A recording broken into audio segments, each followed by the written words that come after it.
Au beau milieu d'une photo de groupe à la fête d'anniversaire de ma femme a lancé avec mépris, sors de la photo, ton visage gâche l'esthétique. Je suis sorti du cadre et j'ai continué à marcher. Je suis monté dans ma voiture et je suis parti sans me retourner. Plus tard cette nuit-là, un DES ami m'a envoyé un texto, elle pleure encore au beau milieu d'une photo de groupe, lors de la fête d'anniversaire de ma femme, elle a ricané, sors de la photo. Ton visage gâche l'esthétique. Je suis sorti du cadre, et j'ai continué à marcher. Je suis monté dans ma voiture, et j'ai démarré sans me retourner. Plus tard dans la soirée, l'une de ses amies m'a envoyé un message. Elle pleure encore. Mais ce que ma femme ignorait, c'est que je planifiais ma sortie depuis des mois. Et ce qui s'est passé ensuite a complètement détruit la vie parfaite qu'elle pensait avoir construite. Je m'appelle Carter Reynolds. J'ai 41 ans et, jusqu'à il y a 8 mois, je pensais avoir un mariage correct. Pas parfait, mais correct. Je dirige une entreprise d'immobilier commercial prospère à Denver, le genre d'entreprise qui exige de longues heures de travail et une attention constante aux détails. Ma femme, Vanessa, a 38 ans. Elle travaille comme directrice de création pour une agence de marketing boutique, et elle a toujours été obsédée par les apparences. À quoi ressemblaient les choses, à quoi nous ressemblions, à quoi notre vie ressemblait pour tous ceux qui regardaient. Nous étions mariés depuis 13 ans, sans enfants par choix. Vanessa disait que des enfants nuiraient à sa trajectoire professionnelle. Et honnêtement, j'étais soulagé. J'avais vu assez de mes amis, piégés dans des mariages misérables, rester ensemble pour les enfants. Au moins, Vanessa et moi avions la liberté de partir si les choses tournaient mal. Je n'avais simplement jamais imaginé à quel point elles tourneraient mal. La fête d'anniversaire avait lieu au Nola, ce restaurant branché sur un toit du centre-ville, où les cocktails coûtent $18 et où les portions sont conçues pour Instagram, plutôt que pour la consommation humaine réelle. Vanessa l'a planifié depuis des semaines, obsédée par le moindre détail. La liste des invités, les décorations, le photographe qu'elle avait engagé pour capturer des moments candides, qui paraîtraient spontanés sur les réseaux sociaux. J'avais proposé mon aide pour l'organisation, mais Vanessa m'avait repoussé à chaque fois. Présente-toi juste et ne me fais pas honte, était sa phrase exacte. Cela aurait dû être mon premier avertissement que cette soirée n'allait pas bien se terminer. La fête commençait à 19h. Je suis arrivé à 18h45, portant le costume bleu marine. Vanessa l'avait choisi pour moi la semaine précédente. Elle m'avait fait essayer 4 options différentes, critiquant chacune d'elles comme si elle jugeait un défilé de mode, plutôt que d'aider son mari à s'habiller pour son anniversaire. Quand je suis entré, Vanessa m'a à peine remarqué. Elle était trop occupée à diriger son photographe, un gamin d'une vingtaine d'années nommé Trevor, qui n'arrêtait pas de l'appeler « V », comme s'ils étaient de vieux amis. Elle s'était positionnée près de la balustrade, là où les lumières de la ville créaient la toile de fond parfaite. Sa robe bordeaux captait le soleil de l'heure dorée qui commençait tout juste à se coucher. « Carter, tu es là », a-t-elle dit quand elle m'a enfin remarqué, le ton plat. « Essaie de te mêler aux autres. Ne reste pas juste là à avoir l'air gêné. » J'ai pris un verre au bar, et j'ai fait la conversation avec des gens que je connaissais à peine. Les amis du travail de Vanessa, dont la plupart me traitaient comme un meuble.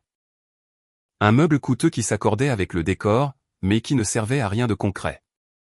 Sa meilleure amie, Lorraine, m'a adressé un sourire compatissant quand elle m'a vu debout, seule, près de la table des amuse-gueules. « Comment tu tiens le coup ?» a demandé Lorraine doucement. « Ça va », ai-je menti. « J'essaie juste de ne pas gêner. » L'expression de Lorraine suggérait qu'elle en savait plus qu'elle ne le disait. Mais avant qu'elle ne puisse répondre, la voix de Vanessa a coupé la musique d'ambiance et les conversations. Tout le monde, c'est l'heure de la photo de groupe, a annoncé Vanessa, en faisant signe aux gens de venir vers son point photo désigné. Trevor va capturer ça avant que la lumière ne change.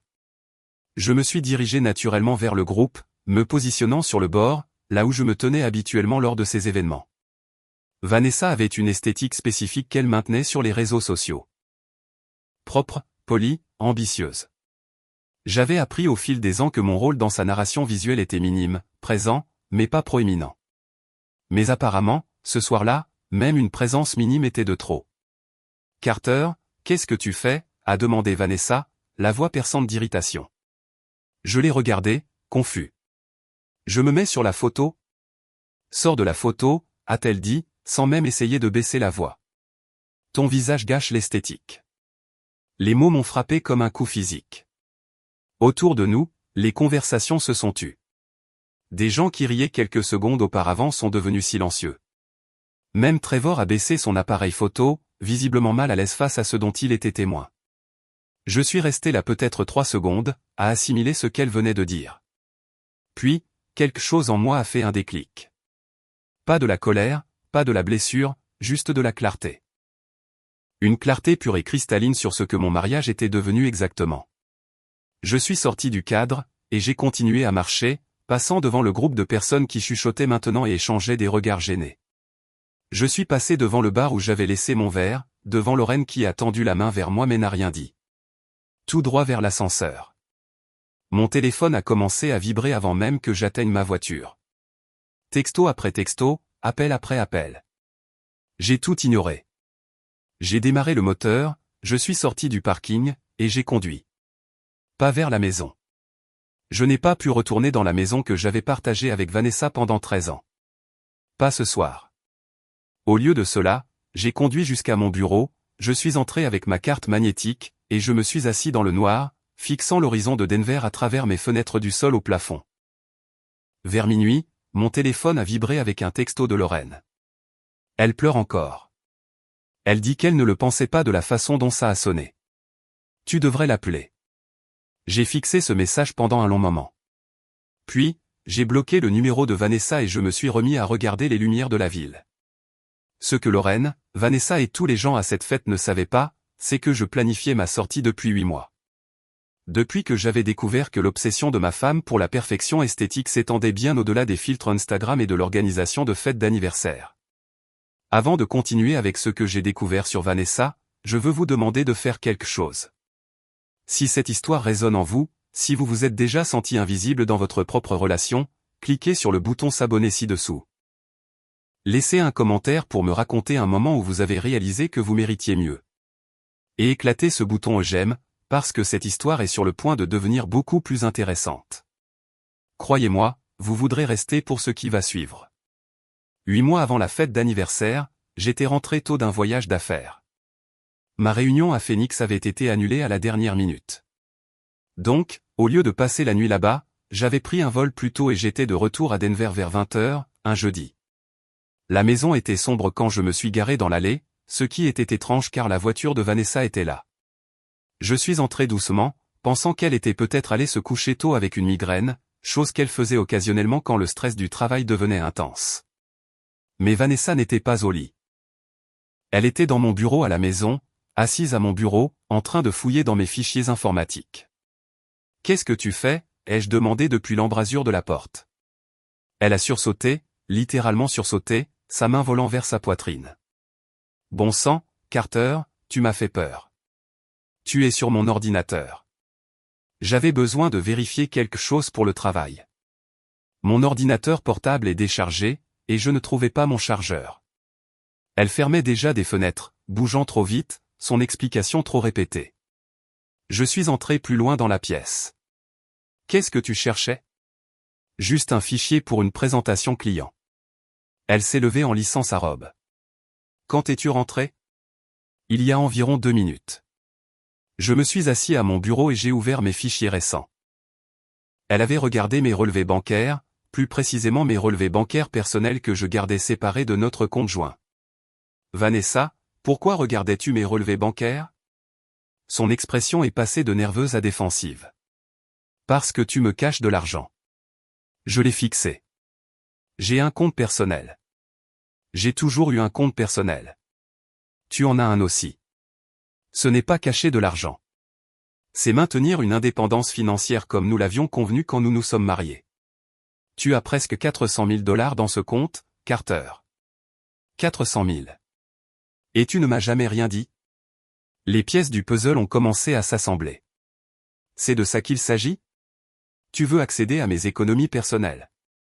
Nous sommes mariés. Ce qui est à toi est à moi. Nous avons un contrat de mariage, Vanessa. Des termes très clairs sur les biens séparés. Elle a croisé les bras. Ce contrat a 13 ans. Les choses changent. Quelle chose ? Je pense à lancer ma propre agence. J'ai besoin de capital. Et voilà. Pas d'inquiétude pour notre mariage ou notre partenariat financier. Juste une autre transaction dans la quête constante de Vanessa pour le statut et le succès. Combien te faut-il? Ai-je demandé, sachant déjà que je ne lui donnerais pas un centime. Tout.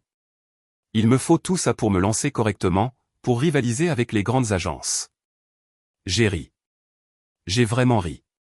Tu veux que je te remette 400 000 $ que j'économise depuis 20 ans pour que tu puisses lancer une entreprise? Je suis ta femme, et je ne suis pas ta banque. Le visage de Vanessa s'édurcit. Très bien, alors je l'obtiendrai d'une autre manière. Elle a quitté la pièce, et je suis resté assis là, à traiter ce qui venait de se passer. Ma femme avait fouiné dans mes informations financières privées, prévoyant d'exiger de l'argent qui n'était pas le sien, et semblait sincèrement en colère que je ne le lui remette pas simplement. C'est là que j'ai commencé à faire attention. Vraiment faire attention. Au cours des semaines suivantes, j'ai remarqué des choses que j'avais été trop occupé, ou trop confiant, pour voir avant. Le téléphone de Vanessa était toujours face contre terre.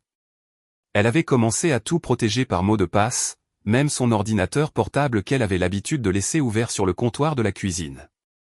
Elle avait des réunions tardives 3 ou 4 soirs par semaine, rentrant après 22 heures, sentant le vin coûteux et inventant des excuses à propos de clients difficiles. Mais la véritable confirmation est venue de mon associé, Nathan, qui connaissait Vanessa depuis presque aussi longtemps que moi. « Carter, je dois te dire quelque chose », a dit Nathan un après-midi dans mon bureau. Il avait l'air mal à l'aise, n'arrêtant pas de changer de pied d'appui. « Et je déteste être porteur de mauvaises nouvelles, mais tu dois savoir. »« Qu'est-ce qu'il y a ? » ?»« J'ai vu Vanessa mardi dernier chez tes Merchants. Elle dînait avec quelqu'un. » Merchant était un restaurant haut de gamme dans le quartier de Lodo, le genre d'endroit où l'on emmenait quelqu'un qu'on voulait impressionner, ou quelqu'un avec qui on couchait. Avec qui était-elle? Nathan a sorti son téléphone et m'a montré une photo. Vanessa était assise dans une banquette en coin avec un homme que je ne reconnaissais pas milieu de la quarantaine, costume cher, le genre d'assurance d'entreprise que l'argent et le succès créent. Ils ne se touchaient pas, mais leur langage corporel était intime, penchés l'un vers l'autre. La main de Vanessa sur la table, assez proche de la sienne pour que cela ait pu être fortuit, ou intentionnel.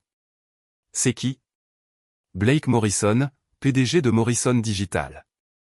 C'est l'une des plus grandes firmes de marketing à Denver. Tout s'est mis en place. Les réunions tardives, la nouvelle obsession pour son apparence, l'intérêt soudain pour mon argent. Vanessa ne pensait pas simplement à lancer sa propre agence. Elle prévoyait de me quitter pour quelqu'un avec plus d'argent, plus de statut, plus d'attrait esthétique. J'ai remercié Nathan et j'ai passé le mois suivant à rassembler des preuves. Pas pour la vengeance, mais pour la protection. Je connaissais Vanessa, je savais qu'elle essaierait de me peindre comme le méchant, de tisser un récit sur un mari négligent qui ne soutenait pas ses rêves. J'avais besoin de preuves de ce qu'elle était vraiment. J'ai engagé une détective privée, une femme nommée Rachel Torres, qui se spécialisait dans les affaires domestiques et qui m'avait été chaudement recommandée par l'un de mes amis avocats. Rachel était minutieuse. En 2 semaines, elle avait des photographies de Vanessa rencontrant Blake Morrison dans des hôtels, des restaurants, et son loft du centre-ville. Il n'essayait même pas de se cacher.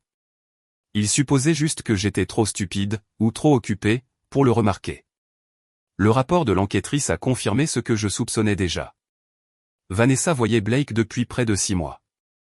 Ils s'étaient rencontrés lors d'une conférence de l'industrie et avaient apparemment décidé qu'ils étaient des âmes sœurs, ou quel que soit le terme que les gens utilisent pour justifier la destruction de leur mariage. Blake était en train de divorcer de sa seconde femme. Et selon les sources de Rachel, il avait promis à Vanessa un poste dans sa firme une fois qu'elle serait libérée de moi. Mais voilà le truc avec les gens comme Blake Morrison. Ils n'arrivent pas au sommet en étant gentils ou en tenant leurs promesses. Ils y arrivent en utilisant les gens, et en les jetant quand ils ne sont plus utiles. J'ai gardé tout cela pour moi. J'ai continué à faire semblant de mener une vie maritale normale, tout en me préparant à l'inévitable. J'ai déplacé de l'argent vers des comptes que Vanessa ne connaissait pas. J'ai mis à jour mon testament. J'ai fait des copies de tous nos documents financiers et dossiers matrimoniaux. J'ai même commencé à regarder des appartements, des endroits où je pourrais aller quand tout finirait par s'effondrer. La fête d'anniversaire était censée être mon opportunité de sortie. J'avais prévu de rester pour le dîner, de faire acte de présence pour le bien de ses amis et de sa famille, puis de lui dire en privé le lendemain que je voulais divorcer. propre, simple, digne. Mais quand elle m'a dit de sortir de la photo, quand elle m'a humilié devant 50 personnes juste pour maintenir son esthétique parfaite, quelque chose a changé. J'ai réalisé que je ne lui devais pas de dignité, je ne lui devais pas une conversation privée ou une sortie gracieuse. Elle avait fait de notre mariage une performance publique. Je le terminerai de la même manière. Le lendemain matin, je me suis réveillé sur le canapé de mon bureau. Mon cou était raide, mon costume était froissé, et mon téléphone affichait 73 appels manqués. La plupart de Vanessa, certains de ses amis, quelques-uns de sa mère, dont j'avais toujours soupçonné qu'elle ne m'aimait pas vraiment. J'ai ignoré tout le monde et j'ai appelé mon avocat à la place. David, c'est Carter Reynolds. Je dois demander le divorce aujourd'hui. David s'attendait à cet appel. Nous en avions discuté il y a 3 mois, quand j'avais commencé à me préparer. J'aurai les papiers prêts pour midi. Tu veux que je les lui fasse signifier ou tu le fais toi-même? Fais-les livrer à son bureau à 14 heures. Assure-toi que son assistante soit là pour en être témoin. Si Vanessa voulait un drame public, je lui donnerai un drame public. J'ai passé la matinée à la salle de sport, puis je me suis fait couper les cheveux, j'ai acheté 3 nouveaux costumes, et j'ai emménagé dans l'appartement meublé que j'avais loué 2 semaines auparavant sous une LLC que mon avocat avait créée. Au moment où les papiers du divorce ont été livrés au bureau de Vanessa, j'étais installé dans mon nouvel endroit avec un bourbon et 0 regret. Mon téléphone a explosé vers 14h30, mais j'avais déjà bloqué le numéro de Vanessa. Les appels provenaient de numéros que je ne reconnaissais pas, que j'ai aussi ignorés. Finalement, vers 18h, Lorraine a appelé. « Carter, qu'est-ce qui se passe bon sang ?» J'ai demandé le divorce. C'est assez direct. À cause de ce qui s'est passé à la fête? Elle ne le pensait pas comme ça. Elle était juste stressée que tout soit parfait. Lorraine, je vais te dire quelque chose parce que tu as toujours été correcte avec moi. Vanessa a une liaison avec Blake Morrison depuis 6 mois. Elle prévoyait de me quitter de toute façon. L'histoire de la photo n'a fait qu'accélérer mon calendrier. Silence. Alors comment es-tu au courant pour Blake? Tu savais? Je soupçonnais qu'elle était différente ces derniers temps. Secrète. Mais Carter, je n'avais pas de preuves. Et je ne voulais pas interférer dans votre mariage sur un soupçon. J'apprécie ça. Mais j'ai des preuves maintenant. Des photos, des dossiers financiers, tout ce dont j'ai besoin. Qu'est-ce que tu vas faire? Divorcer, protéger mes actifs, et avancer dans ma vie. Lorraine a soupiré. Elle va se battre. Tu le sais. Qu'elle se batte. Elle perdra. Après avoir raccroché avec Lorraine, je me suis versé un autre bourbon et j'ai ouvert le rapport de l'enquêtrice sur mon ordinateur portable. 200 pages de documentation, des photos de Vanessa et Blake dans des restaurants, des hôtels, son loft, des enregistrements de messages textes que Rachel avait obtenus par des méthodes sur lesquelles je n'ai pas posé de questions. Des transactions financières montrant que Blake payait pour les rendez-vous coiffure de Vanessa, sa nouvelle garde-robe, et même le photographe pour sa fête d'anniversaire. Ce dernier détail m'a fait rire. J'avais payé pour le lieu, la nourriture, l'alcool, mais Blake avait payé pour que Trevor capture le moment esthétique parfait de Vanessa. Le moment où elle m'a humilié devant 50 personnes pour paraître mieux à ses yeux. Le divorce a avancé rapidement une fois que j'ai déposé la demande. Vanessa a essayé de contester le contrat de mariage, prétendant qu'il avait été signé sous la contrainte il y a 13 ans, que je l'avais forcé à garder nos finances séparées parce que je ne lui avais jamais fait confiance. Mon avocat a démoli cet argument en environ 15 minutes lors de notre première session de médiation. Madame Reynolds, a dit David, sa voix calme mais ferme. Vous étiez représenté par votre propre avocat lorsque vous avez signé ce contrat prénuptial. Vous avez négocié plusieurs conditions favorables. Il n'y a eu aucune contrainte. L'avocate de Vanessa, un requin nommé Patricia Vance qui se spécialisait dans les divorces à gros patrimoine, a essayé un angle différent. Ma cliente mérite une compensation pour 13 ans de travail émotionnel, à soutenir la carrière de Monsieur Reynolds tout en sacrifiant son propre avancement. J'ai failli rire à ça. Vanessa avait toujours été plus concentrée sur sa carrière que sur la mienne, mais David était prêt pour ça aussi. Madame Reynolds entretient une relation extra-conjugale avec Blake Morrison, PDG de Morrison Digital, depuis environ 6 mois. David a fait glisser un dossier sur la table. Ce sont des photographies et des dossiers financiers documentant leur relation. Monsieur Reynolds a été plus que patient concernant l'infidélité de sa femme. Le visage de Vanessa est devenu blanc. Patricia a ouvert le dossier, a scanné les premières pages, puis l'a refermé rapidement. Nous avons besoin d'une suspension de séance, a dit Patricia. Pendant la pause, j'ai attendu dans la salle de conférence de David pendant qu'il gérait des appels avec d'autres clients. 30 minutes plus tard, il est revenu avec des nouvelles. Ils veulent régler l'affaire. Vanessa garde la maison et sa voiture. Tu gardes tout le reste. Pas de pension alimentaire, une rupture nette. Et pour la liaison? Est-ce que Blake sait qu'elle essaie encore d'obtenir mon argent? David a souri. En fait, j'ai des informations sur Monsieur Morrison que tu pourrais trouver intéressantes. Il ne divorce pas de sa seconde femme. Ils se sont réconciliés il y a 2 mois. Je l'ai fixé. Quoi? Blake Morrison et sa femme ont renouvelé leurs vœux à Napa le mois dernier. Une cérémonie très privée. J'ai une source dans sa firme qui l'a confirmé. Donc Vanessa couche avec un homme marié qui reste marié à quelqu'un d'autre. Il semble que oui. Les pièces du puzzle se sont mises en place. Blake utilisait Vanessa de la même manière qu'elle avait essayé de m'utiliser. Il lui avait probablement promis tout ce qu'elle voulait sans jamais avoir l'intention de tenir parole. Et maintenant, elle était sur le point de perdre son mariage, son ticket repas et son partenaire d'adultère, tout à la fois. Dites-leur que j'accepte le règlement, ai-je dit. Mais j'ai une condition supplémentaire. Laquelle? Vanessa doit annoncer sur ses réseaux sociaux que nous divorçons à cause de son infidélité. Une honnêteté totale, pas de manipulation, pas de récit pour attirer la sympathie, juste la vérité.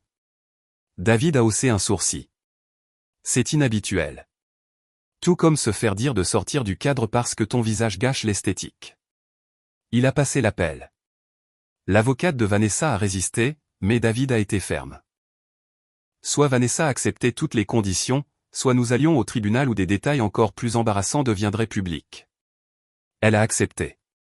3 jours plus tard, Vanessa a publié une déclaration sur Instagram. Pas de filtre, pas d'image soigneusement travaillée, juste du texte brut sur un fond blanc. Carter et moi divorçons. C'est entièrement de ma faute. J'ai eu une liaison et j'ai trahi l'homme qui n'a été que bon pour moi pendant 13 ans. J'ai choisi mon ego plutôt que mon mariage, et maintenant j'en affronte les conséquences. J'espère que d'autres pourront apprendre de mes erreurs. Le post a reçu plus de 1000 commentaires avant qu'elle ne les désactive, mais des captures d'écran s'étaient déjà répandues dans les cercles sociaux de Denver. La marque soigneusement entretenue de Vanessa détruite en un seul moment d'honnêteté. Lorraine m'a envoyé un message plus tard ce jour-là. Ça a demandé du cran de lui faire poster ça, mais c'était la bonne chose à faire. Comment va-t-elle? Pas terrible. Blake l'a complètement coupé quand sa femme l'a découvert. Vanessa va probablement perdre son travail aussi. L'agence ne veut pas de drame. J'ai ressenti une pointe de quelque chose. Pas tout à fait de la satisfaction, pas tout à fait de la sympathie, juste la reconnaissance que les actions ont des conséquences. Dis-lui que j'espère qu'elle s'en sortira, ai-je dit. Le feras-tu? Faire quoi? T'en sortir. Avancer. Être heureux. J'ai pensé à cette question en regardant autour de mon nouvel appartement. Il n'était pas aussi grand que la maison que j'avais partagée avec Vanessa. Les meubles étaient temporaires. Les murs étaient nus. Et je n'avais aucune des œuvres d'art coûteuses qu'elle avait insisté pour que nous achetions au fil des ans. Mais c'était à moi. Complètement, entièrement à moi. Pas de performance, pas d'esthétique, pas d'effort pour être quelqu'un que je n'étais pas juste pour entrer dans son image parfaite. Ouais, ai-je dit à Lorraine. Je pense que je le ferai. 6 mois après la finalisation du divorce, j'ai croisé Vanessa dans un café du centre-ville. Elle avait l'air différente, plus âgée d'une certaine manière, fatiguée. Ses cheveux n'étaient pas coiffés comme elle avait l'habitude de les porter, et elle portait un jean et un pull au lieu de ses tenues de créateur habituelles. Carter, a-t-elle dit quand elle m'a vu. On peut parler? Nous nous sommes assis à une table dans le coin. Vanessa a commandé un café noir. Pas de boisson spéciale élaborée avec des alternatives au lait spécifique et des doses supplémentaires. Juste du café. Je voulais m'excuser, a-t-elle commencé, pour tout. La fête, la liaison, la façon dont je t'ai traité. D'accord, c'est tout. Juste d'accord. J'ai haussé les épaules. Qu'est-ce que tu veux que je dise, Vanessa? C'est fait. Nous sommes divorcés. Tu avances. J'avance. Es-tu heureux? Je le suis, en fait. Et toi? Elle a ri amèrement. Non. Blake ne retourne pas mes appels. J'ai perdu mon travail. Je vis chez ma mère parce que je ne peux pas payer la maison seule et j'ai dû la vendre. Mon nombre d'abonnés sur les réseaux sociaux a chuté de 70% après ce post que tu m'as fait écrire. Je ne t'ai rien fait écrire. C'était la condition pour un règlement net. Tu l'as accepté. Je sais. Elle a enroulé ses mains autour de sa tasse de café. J'aimerais juste pouvoir revenir en arrière et faire les choses différemment. Nous le voulons tous, mais nous ne pouvons pas. Nous devons juste vivre avec les choix que nous avons faits. Est-ce que tu me détestes? J'ai réfléchi à cette question. Est-ce que je la détestais? Non. La haine nécessitait de l'intérêt, et j'avais cessé de m'intéresser à Vanessa le soir où elle m'avait dit de sortir de la photo. Je ne te déteste pas, ai-je finalement dit.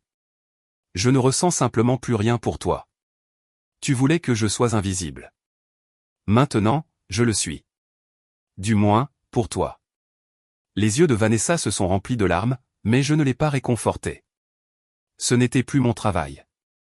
J'ai fini mon café, je lui ai souhaité bonne chance, et je suis parti. Dehors, le soleil de Denver brillait. Le printemps se transformait en été, et les montagnes au loin semblaient claires et proches. J'avais une réunion avec un client potentiel dans 1 heure, un dîner avec quelqu'un que j'avais rencontré grâce à Nathan ce soir-là, et absolument zéro regret d'avoir quitté cette photo. Parfois, la meilleure décision que vous puissiez prendre est de sortir du cadre et de continuer à marcher. De refuser d'être invisible dans votre propre vie, de comprendre que si quelqu'un vous traite comme si vous gâchiez son esthétique, vous n'êtes pas le problème. Ce sont eux le problème.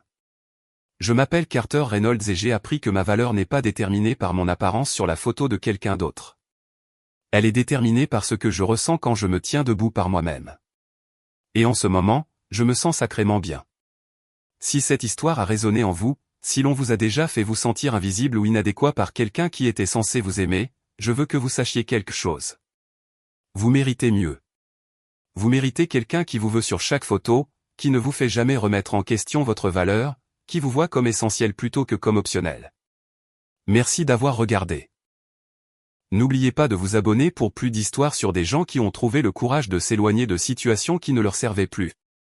Laissez un commentaire ci-dessous pour me raconter un moment où vous vous êtes choisi vous-même plutôt que les attentes de quelqu'un d'autre. Et cliquez sur le bouton j'aime, parce que vous méritez d'être vu. Jusqu'à la prochaine fois, rappelez-vous, si quelqu'un vous dit de sortir du cadre, il est peut-être temps de sortir entièrement de sa vie.